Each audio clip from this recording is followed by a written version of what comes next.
Equipo de reporteros empezamos a publicar una investigación acerca de la triangulación de recursos públicos para el fondeo de esta plataforma Latinus. Esto se hace a través de 9 empresas dedicadas al sector salud precisamente. Son 9 farmacéuticas ligadas también al político priista, a familiares del político priista Roberto Madrazo Pintado, específicamente a su hijo y a su yerno.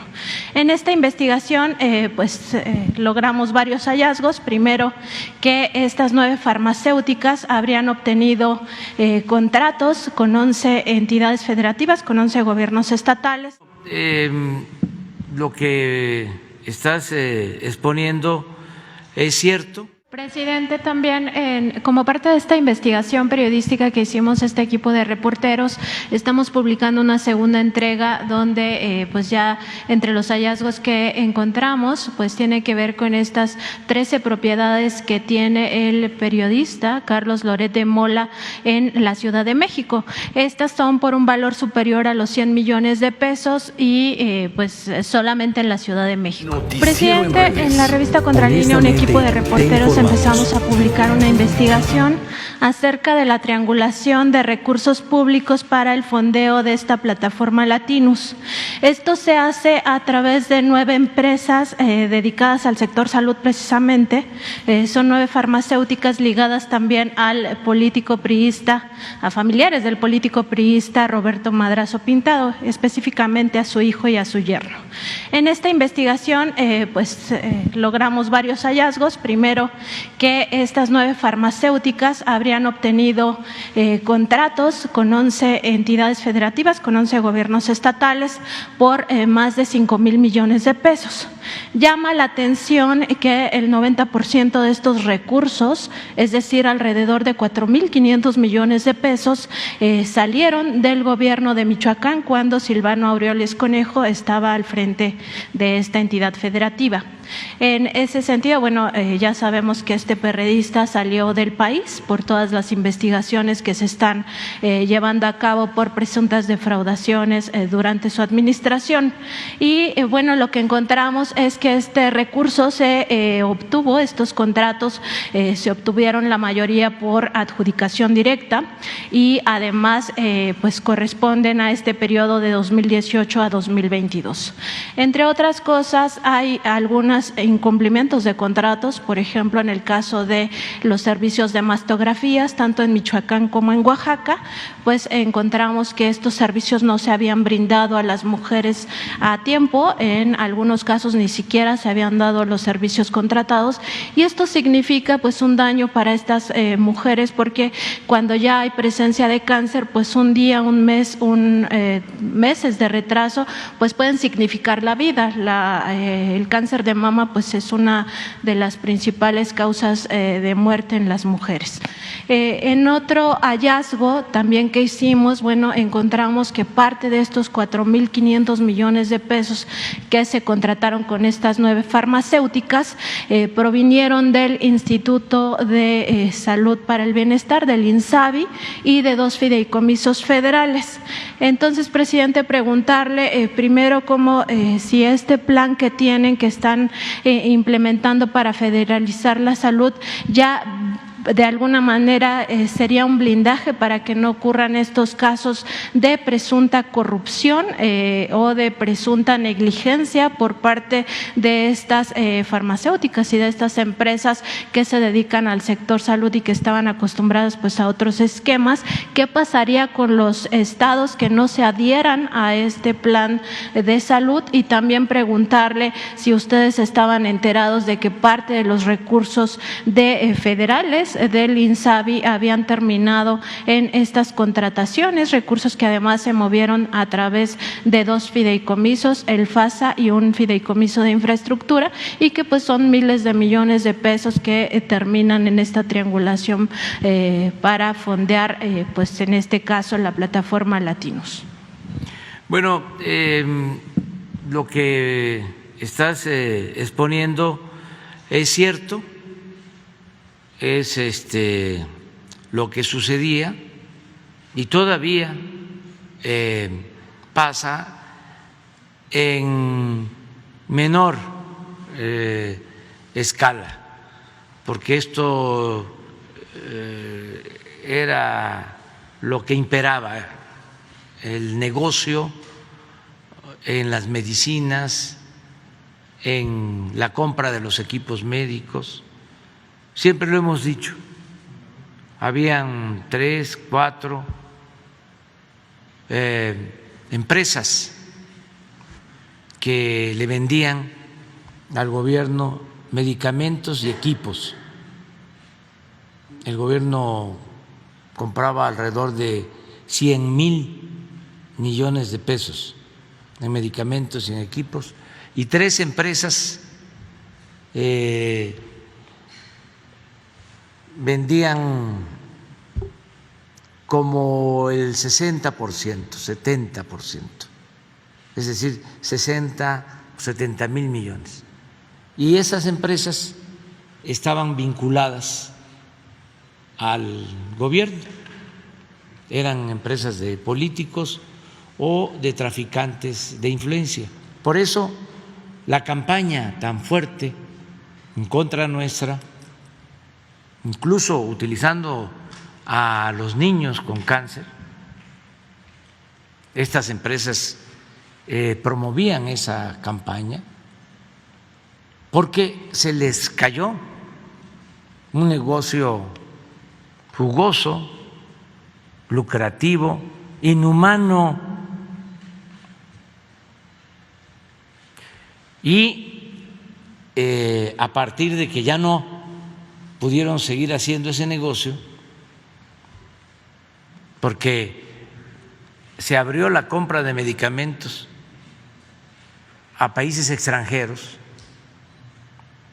tenían todo controlado en México, no se podían comprar medicamentos en otros países, solo se le tenían que comprar los medicamentos a ellos, a este grupo de intermediarios, de distribuidores de medicinas y de equipos. Entonces, nos costó muchísimo acabar con este monopolio, porque estaba muy enraizado, como un cáncer. Y tenía protección de medios de información. Entonces, los protegían los medios, los apoyaba desde luego el gobierno, desde mero arriba había indicaciones para apoyarlos. Y una vez que tomamos las decisiones de enfrentarlos, empezó la reacción, la ofensiva. Recuerdo que desde antes de llegar a la presidencia nos reunimos para ver cómo estaba el marco legal y encontramos de que no se podían comprar medicamentos. Por eso hicimos un convenio con la ONU para que nos ayudara en la compra y en la transparencia de las adquisiciones de medicamentos. Y ahora estamos comprando medicamentos en todos los países del mundo, estamos ahorrando mucho. Sin embargo, la campaña, no solo de los niños que no tenían sus medicamentos, sino del desabasto de medicamentos, todo esto apoyado, repito, por los medios. Una vez que empezamos, se intensificó la campaña, ya no solo para cuestionar lo que estábamos haciendo en materia de salud, sino ya para cuestionar al gobierno.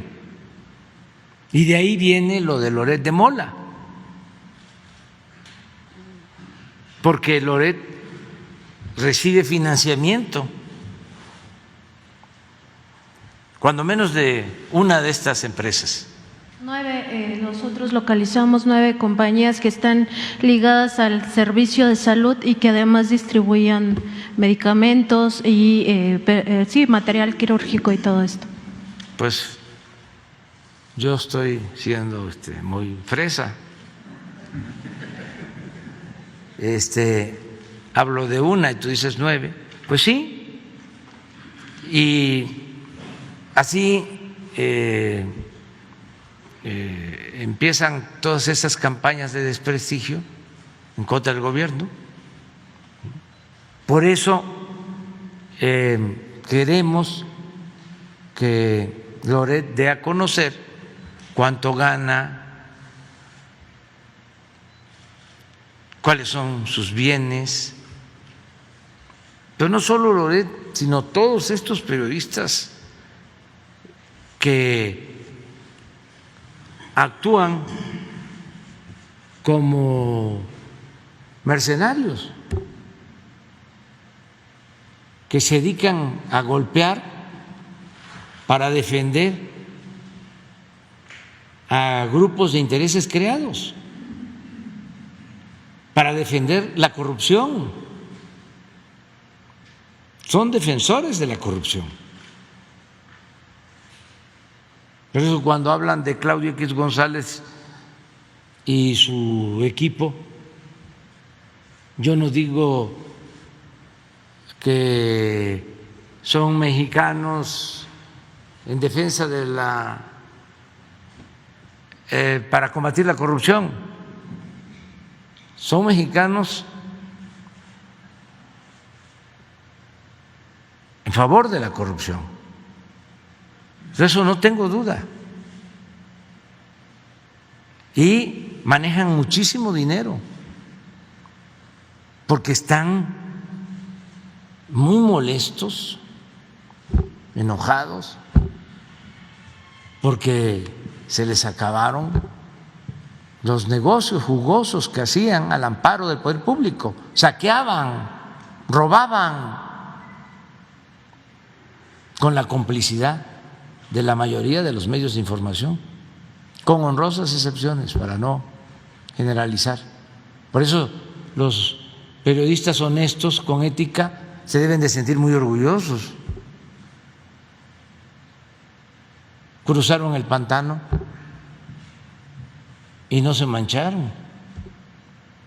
Y no era fácil, porque durante todo el periodo neoliberal era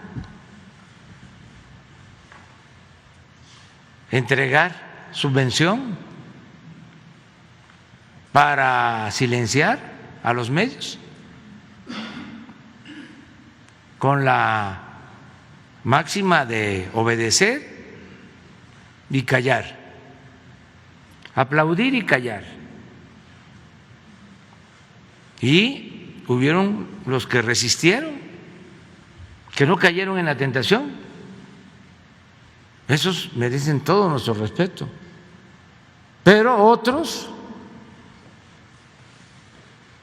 se volvieron inmensamente ricos, mansiones, departamentos en el extranjero, hasta yates,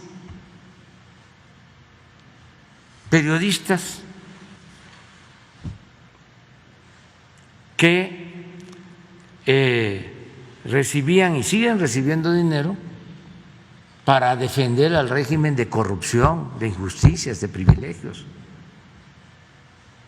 Por eso sigo convocando a que todos demos a conocer nuestros bienes. Yo tengo menos bienes que esos periodistas. Si comparo lo que tengo con la gente más humilde, soy un potentado. Pero si comparo lo que tengo con lo que poseen algunos periodistas, pues soy pobre. porque es increíble lo que tienen. Y no estoy hablando de las empresas, ahí sí soy del grupo que más quiero, el de los de pobreza extrema, en comparación con los machuchones, ¿no? Aunque no todo el que tiene es malvado. Hay gente que ha hecho su patrimonio con esfuerzo y trabajo y de conformidad con la ley y merece respeto. Y el empresario que invierte y corre riesgos y genera empleos merece respeto. Nosotros estamos en contra de la riqueza malavida,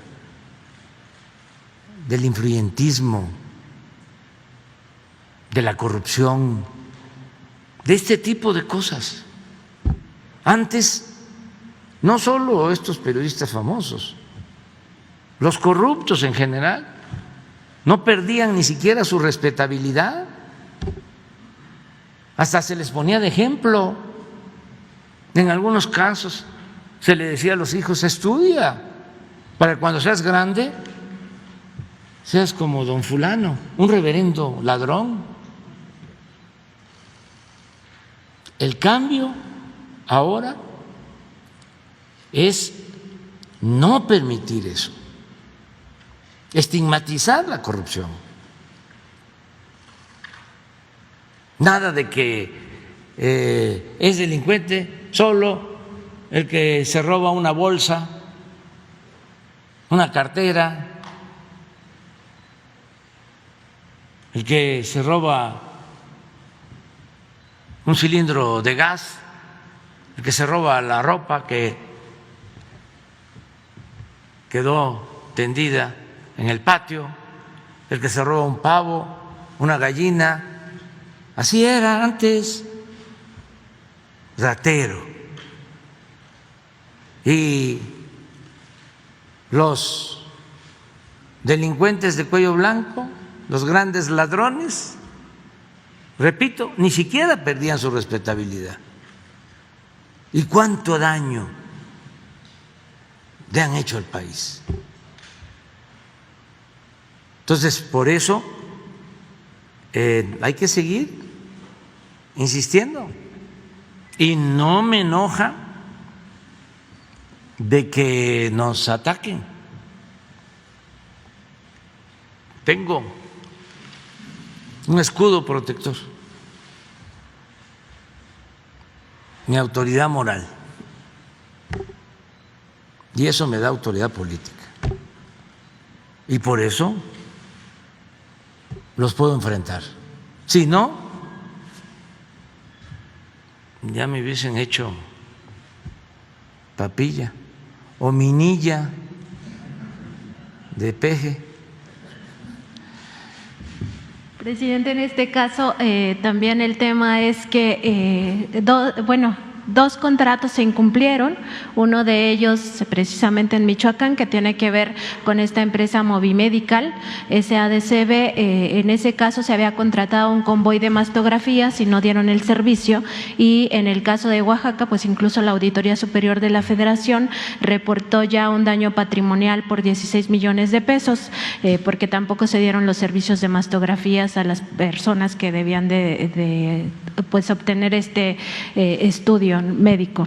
Y en el caso de Michoacán, ese contrato era por 400 millones de pesos. Entonces, preguntarle si basta con esta federalización del sistema sanitario para que se evite que en el futuro los gobiernos caigan en este mismo digamos, pues contubernio o posibles hechos de corrupción, y qué va a pasar con los estados que no se adhieran a este sistema de federalización. Es muy importante tu pregunta. Yo desde hace tiempo sostengo que si acabamos con la corrupción, terminamos de desterrar la corrupción, y en especial la corrupción en el sector salud, con el mismo presupuesto nos alcanza para mejorar la infraestructura de salud, tener los centros de salud, los hospitales bien equipados, los 3 turnos de médicos, de especialistas, que ahí es donde vamos a tener más problemas, porque estos tecnócratas irresponsables y corruptos abandonaron la educación pública y no tenemos los médicos que requiere el país. Y el déficit mayor está en los especialistas, pero estamos buscando la forma de que no falten los médicos, los especialistas, y vamos a tener todas las medicinas. Y me preguntaban que si va a ser gratuito solo el cuadro básico. No, gratuidad completa en medicinas, en estudio, en todo lo que tiene que ver con la salud, garantizar el derecho a la salud. Entonces, si no hay corrupción, alcanza el presupuesto. Ya tenemos además los recursos para este plan. Claro, estamos hablando con los gobiernos estatales y ya la mayoría ha aceptado la federalización, porque esto significa que esos 2 fideicomisos a los que haces mención se mantengan, pero el recurso se traslade para el financiamiento del plan de salud. O sea, tendríamos que llevar a cabo una modificación a la ley de coordinación fiscal, y como vemos que eso no se va a hacer pronto y puede obstaculizarse su trámite por nuestros adversarios que están en el no a todo. Entonces, sin necesidad de esa reforma a la ley de coordinación fiscal, solo con un convenio que firmen los gobiernos estatales, en donde esos recursos los van a transferir al Fondo para el Financiamiento del Plan Nacional de Salud, con eso basta. Lo que ya aceptó el gobernador de Nayarit y otros gobernadores, pero me dio mucho gusto que el doctor Miguel Ángel Navarro fue el primero en decir: yo participo en la federalización de la salud, porque esto va a significar un mejor servicio de salud para el pueblo de Nayarit, y así va a ser en todos los casos. Y si hacen falta recursos, los tenemos, no va a haber ningún problema. Ahora, nada por la fuerza, todo por la razón y el derecho. Es voluntario, lo mencionó en su exposición Zoé.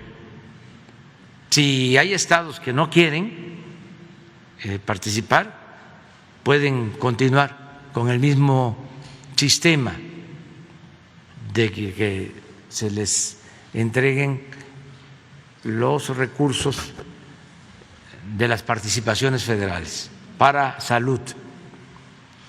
Cuando hablas de que en estas empresas el INSABI utilizó recursos, es que se los entregó al estado de Michoacán. Claro, sí, son las participaciones y se entregaron directamente por el INSABI y por estos 2 fideicomisos. Sí, y porque tenemos la obligación de entregarles los fondos para que ellos atiendan la demanda de salud, y ellos ya contratan a las empresas. Hay casos en donde no quieren porque tienen estos compromisos políticos con las antiguas empresas o las empresas que predominaban en el periodo neoliberal. Entonces quieren seguir comprándoles a las mismas empresas y tienen pues acuerdos, hay componendas, pero en la medida de que va a ir federalizándose el sistema de salud, pues nos vamos a ir dando cuenta quiénes no van a participar y ya los ciudadanos de esos estados estoy seguro que van a pedir cuentas, que informen quién está vendiendo los medicamentos, a quién le compran los equipos. La transparencia es una regla de oro de la democracia. Entonces imagínense que el presupuesto de salud o una parte del presupuesto de salud se utiliza para publicidad y para pagarle a Loret de Mola y a otros. Claro que está mal eso, y ojalá y Loret aclare de dónde obtienen los fondos. Ya ustedes, por lo que estás expresando, ya hicieron la investigación, pero sería bueno que ellos aclararan,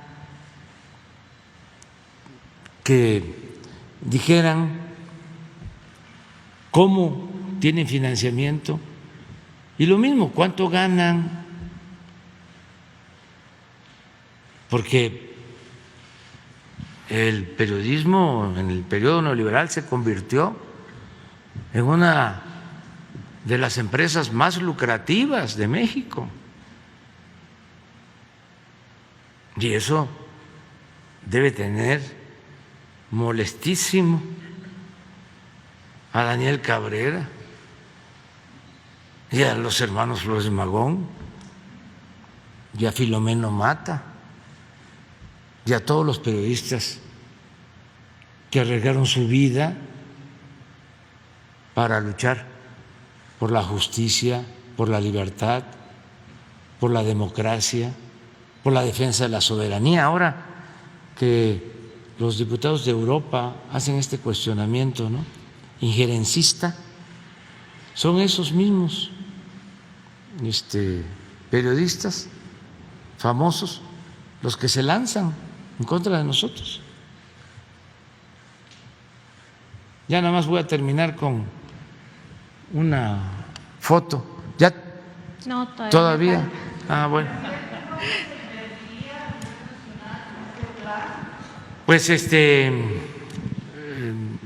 tenemos ya el presupuesto, no tengo el dato exacto, pero imagínense si son nada más en compra de medicamentos 100,000 millones, aunque ahora hay ahorros, más la rehabilitación de hospitales, de centros de salud, equipamiento, la contratación de médicos, de especialistas. Yo creo que Nayarit puede servir para tener una idea, a ver si ponen lo que Zoé aquí comentó. Lo del presupuesto, aun cuando esto es lo adicional, ¿verdad? Es lo adicional. Lo adicional a lo que actualmente ya se invierte. Pero si esto es lo adicional en Nayarit, pues imagínense cómo va a invertirse en el Estado de México, en la Ciudad de México, en los otros estados, Jalisco, Nuevo León, que son estados con más población. Entonces, para que tengan una idea, cuando se decidió comprar las vacunas, se utilizaron alrededor de 45,000 millones de pesos, solo para vacunas. Entonces, yo calculo en términos muy generales que nos va a significar una inversión de alrededor de 200,000 millones de pesos. El dejar el sistema de salud como lo estamos imaginando. Presidente, también como parte de esta investigación periodística que hicimos este equipo de reporteros, estamos publicando una segunda entrega donde pues ya entre los hallazgos que encontramos pues tiene que ver con estas 13 propiedades que tiene el periodista Carlos Loret de Mola en la Ciudad de México. Estas son por un valor superior a los 100 millones de pesos y pues solamente en la Ciudad de México. En este sentido, presidente, el gran periodista de guerra, Ryszard Kapuscinski, un periodista polaco que ya falleció, en su libro Los cínicos no sirven para este oficio, decía que no existen los periodistas ricos, que cuando una persona tiene la aspiración de obtener riqueza, de generar riqueza, pues tiene que buscar otra profesión, porque en el periodismo lo que indica que haya dueños de medios o directivos o opinadores o reporteros ricos significa que detrás de eso hay corrupción. Y no puede haber sectores abstraídos de la fiscalización de la sociedad. Hay 4 principios básicos de ética periodística que no pueden ser, que no podemos renunciar a ellos, son irrenunciables. Uno de ellos es la búsqueda de la verdad, el otro es la independencia, el otro es la responsabilidad social y el otro tiene que ver también con la honestidad. Cuando un periodista renuncia a estos principios, en realidad, a uno de estos principios, en realidad está renunciando a todos y no puede ser posible que un día seas ético y al otro día no. A veces se piensa que la corrupción en el periodismo es solo ese sobre amarillo que se entrega a los reporteros de La Fuente con dinero, con algunos cientos o tal vez miles de pesos para contribuir a la economía de los reporteros de La Fuente, que eso todavía existe, o que la corrupción tiene que ver nada más con la asignación discrecional de publicidad, sea del sector público o del sector privado, pero eso no es cierto. Hay muchas formas de corrupción en el periodismo, entre ellas, por ejemplo, el hecho de no publicar ciertas informaciones para afectar ciertos intereses o para beneficiar otros intereses. Otro tipo de corrupción es aquella que confecciona informaciones a partir de información que no es real, de información falsa o con información parcial para pretender que la población, que la opinión pública tenga una idea errónea de ciertas situaciones y con ello influir en esa opinión pública y además afectar a ciertos grupos y beneficiar a otros, sobre todo grupos de poder fáctico, de poder económico, pero también de poder político. En ese sentido, presidente, pues no puede existir ningún sector social, ¿no? En este caso, el periodismo no puede estar sustraído de la fiscalización de la sociedad, porque el periodismo es una herramienta para ejercer un derecho humano, que es el derecho a la información. Y este derecho no es patrimonial ni de los medios de comunicación, ni de los comunicadores, ni de los periodistas, ni de los reporteros. Es un derecho de todos. Todos tenemos derecho a saber. Y en ese sentido, presidente, preguntarle cuál es su opinión de este último punto. Pues estoy de acuerdo con todo lo que planteas. Hasta la admiración por este periodista polaco, Kapuscinski, que ha escrito libros que deben de ser de lectura obligada, porque es uno de los mejores periodistas del mundo, ya fallecido, pero hizo periodismo y reportajes en África, en Irán, en América Latina, tiene libros sobre el Shah de Irán, tiene muchos libros muy buenos. A ver, ¿cuáles libros tiene? He leído como 3 de él. Ébano. Sí. Y ese de los cínicos no sirven para este oficio, donde habla precisamente del periodismo y de los principios éticos. Sí, sí, de primera como periodista. Nada que ver con los periodistas famosos de los grandes periódicos mundiales, de las grandes empresas del periodismo mundial. No, pues sí tiene muchos. Sí. Pero sí es un ejemplo de periodismo. Sí.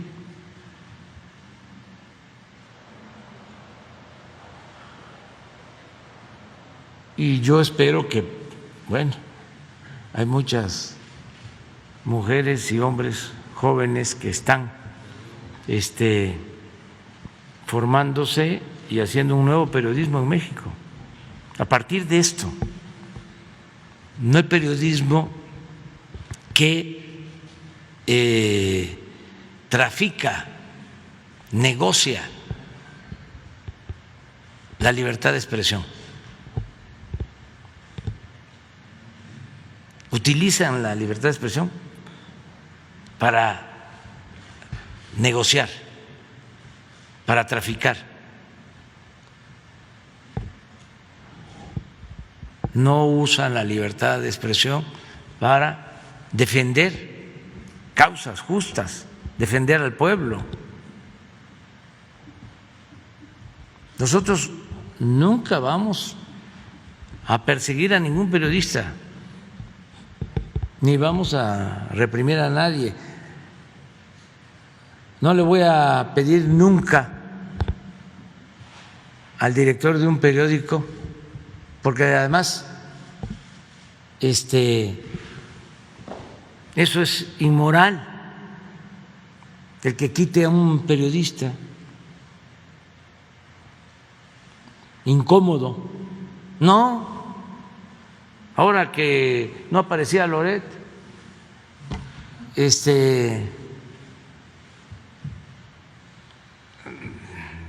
yo quería que apareciera en W, porque si no iban a decir de que ya lo estábamos censurando. ¿Qué lo vamos a censurar? O sea, que siga su camino. Tiene todo el derecho a expresarse, a manifestarse. No somos iguales que los anteriores. Sacaron de que iba a vender la W acciones a Daniel Chávez, empresario turístico, que tiene desde luego amistad con nosotros, conmigo, porque conozco a Daniel desde hace mucho tiempo y lo estimo y lo admiro, porque de abajo llegó a ser el empresario de turismo en México más exitoso, es el que más divisas aporta con sus hoteles, y viene de la Agrícola Oriental de Iztacalco. Entonces, claro que es mi amigo, pero es una gente recta, un empresario ejemplar. Y empezaron a decir, ya va a comprar la W y va a correr a a Loret de Mola. No, creo que hasta lo aclaró Daniel, que no tiene que ver nada. Y nosotros no queremos que los toquen ni con el pétalo de una rosa, igual cuando Ciro, que no salía, Gómez Leiva.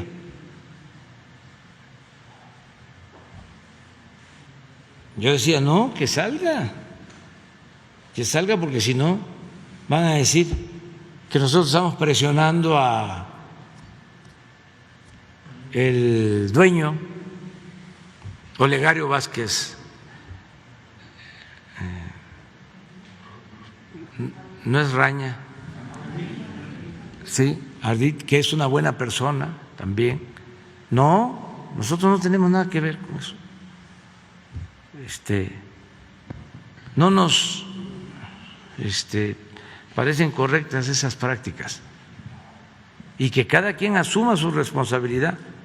Y a nosotros nos ayuda mucho en tiempos de transformación que podamos tener como adversarios a periodistas como Loret u otros, porque siempre hablo de que nuestra labor como dirigente es de concientización,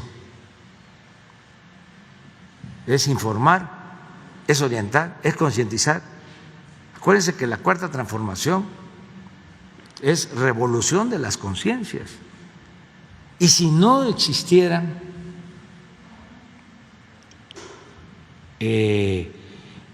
estos fenómenos, si no salieran a atacarnos con estos reportajes, pues no estaríamos hablando aquí de esta situación, y mucha gente, muchísimas, millones, se quedarían con la idea de que el periodismo es como el castillo de la pureza. Entonces, tenemos oportunidad de confrontar y decir, pues fíjate que este señor gana 3 millones de pesos mensuales. ¿Ustedes creen que eso lo sabían los mexicanos? No. Estoy seguro que el 95% de los mexicanos no sabían que habían periodistas que ganaban 3 millones de pesos mensuales, y mucho menos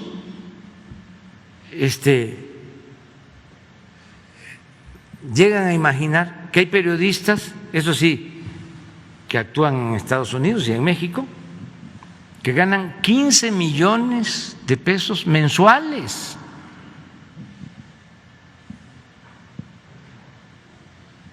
Eso la gente no lo sabía, porque eso no se comentaba. Cuando estábamos en campaña y que hablábamos del avión presidencial, y lo explicaba yo y lo describía, un avión de 5 o 7 mil millones de pesos, un avión de 25 metros de ancho por 70 de largo, aquí, apenas si entra aquí, con recámara, con sala de junta, con restaurante, lujosísimo. La gente decía, ¿qué es eso? O sea, ¿cómo? Increíble. Entonces, por eso estamos viviendo tiempos interesantes.